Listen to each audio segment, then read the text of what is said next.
and like other Mexicans, they really like to eat snacks, but they always smear it with spicy sauce, explaining that the Mexicans love spicy foods. He then said that he had made his own seasoning that could be sprinkled on their products.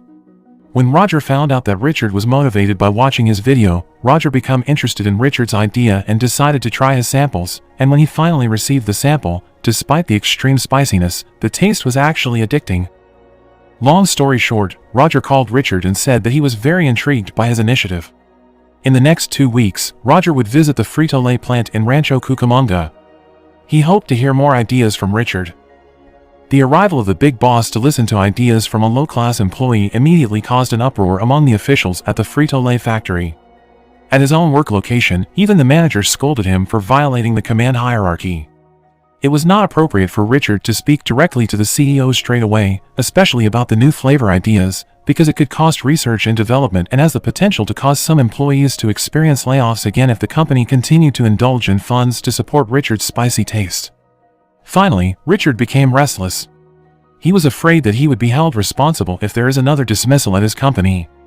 He even intended to stop the CEO from coming to their factory, but fortunately, he has the wife of Judy who always makes sure that he is not giving up easily. Judy gave the view that the plant manager's reaction was just an expression of sheer arrogance. They were afraid of losing their reputation because of the smart vision of their subordinate workers, and instead of thinking about unimportant stuff, Judy invited his husband to practice his presentation. The two of them were then busy digging into the library, looking for references to do business presentations properly and correctly. Apart from the way his wife taught him, Richard also learned how to speak formally from Clarence to help with his presentation later. Meanwhile, Judy also prepared his husband's appearance so that he would look a little more educated and elegant. The presentation day arrived. Meanwhile, Richard was still trying to memorize the cheat sheet that he brought. Roger and Rico finally arrived at the factory with some other officials.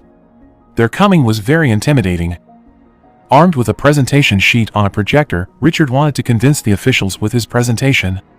He couldn't stand his Harvard graduate-like composure and decided to present his presentation as comfortably as he wanted to.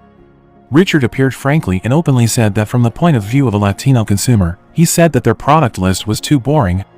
As a Latino who was used to food full of spices, he longed for snacks that are rich in flavor. He wanted to open the eyes of the officials that so far, the Latino market was actually very large in America, but they still hadn't looked at it. He didn't care about the ridicule of an executive who belittled him because he didn't understand the marketing term. He just wanted to represent the Latino who wanted his taste to be represented in a product. All that was enough for Roger and Rico to be able to see the vision of Richard. Indeed, Richard didn't understand the term market trend, but he was very people-oriented, and it is in the people factor that Roger and Rico used to invest. He decided to provide an opportunity for ideas from the janitor. The company then decided to do a market test of 5,000 packs of new variants on the market. This new variant of Cheetos is named Flaming Hot Cheetos. Sadly, after quite some time on display on supermarket shelves, it turned out that this new variant had not been touched by consumers. James Finley, the executive of the company, decided to stop the experiment. Of course, Richard and Lonnie, as representatives of the branch factory, protested. Lonnie asked to give him another chance until the next 1 week. To be at this critical point, Richard started doubting himself and thought that it was true for a janitor not to deal with such a critical decision on the company. Luckily, good people like Richard had a lot of supportive friends who kept supporting him. Clarence then gave him the support he needed, asking him to swallow his pride and continue to never give up. At home, Richard thought of a way out to overcome this problem, again from his son. He got inspiration. His son said that he never saw any advertisement for the Flaming Hot Cheetos, so the next day, Richard visited Tony in his old gang's place. He promised to give Tony's old job back as long as he wanted to help him.